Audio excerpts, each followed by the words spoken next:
Rhythm धर नच खतिर बतरी पायल मेकअप कर में उत्तम भइल बड़ी घायल। बाबू मेकअप ढेर भइल, चलो भैया बोलिला उन्होंने पैसा मिली। फिर 2 रुपया दिबैब। अरे अब की पारी तार जंगला केवाड़ी कुल लग जाई, चिंता जिन करो। अच्छा रुको चलो तनी। दौरा में डेग डाली। Presented by Adishakti films.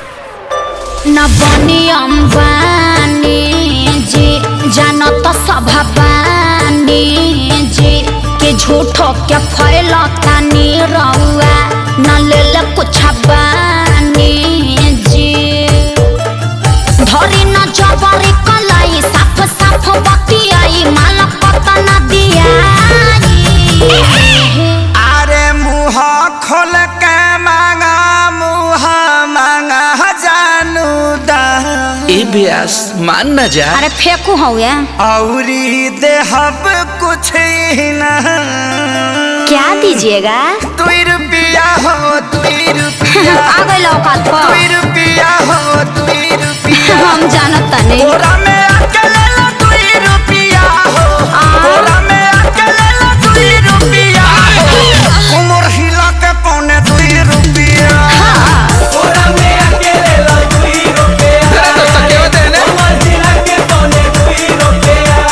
अरे अब विवेक जी फिर से आई तो गौरा में क्या देना छुआता पसीना भेजल समीज हो बाटना कि भेजल समीज हो बाटना कि भीतरे रोबे सब चीज भेजल समीज हो बाटना।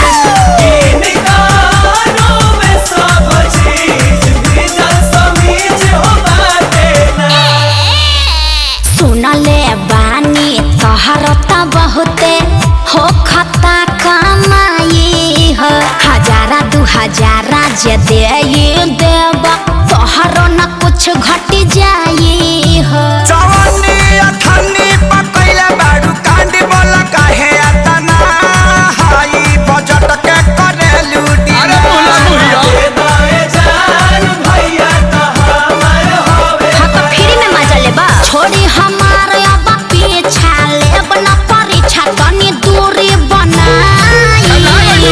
अरे तो तोहरे खातिर सब भई जुटावता निधन। चल झूठा ऐसे तू रहो जान मान। अरे होई पगली के पाछा पगली झर पर का ब्यास। हाँ तो तहार कहे भभाता 2 रुपया हो 2 रुपया। का खा 2 रुपया हो 2 रुपया। कहत जा।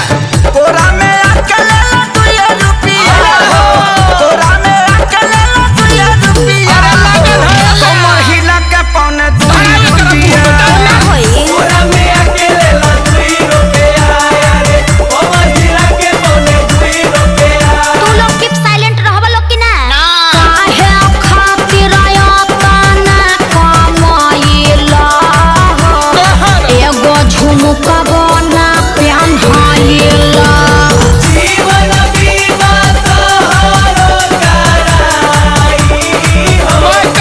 समय करा दस सब बेनाई। हाँ तो एगो हाई हिल के सैंडल किनवा दलो। सुननी हरोडा नली गली क्या ठीका तोहरो तक तने चले हो। ठीक सुन लिया। त कंजूस क्या कैले तू बाड़ा रुपया करोड़ों बा भले हो। अरे अचल संपत्ति हो प्रभु तू राज सुन सुन करे जय कबेर हमरो बना दो मिजान। सुन सुगीना त जीवन भर बैठी के छिरबू पिया। अच्छा अखिलेश खेसारी है ने आई आकाश श्याम के बोलाई रात भगाना से लेकर गावाई।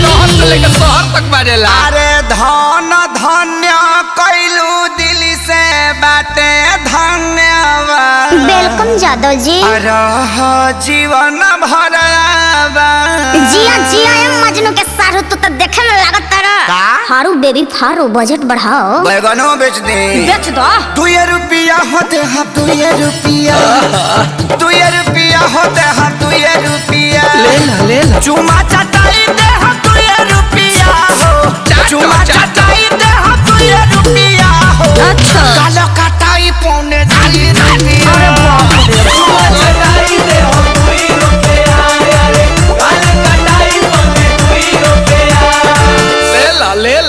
अरे बाजार खत्म करो लोग, जा अपना घरे।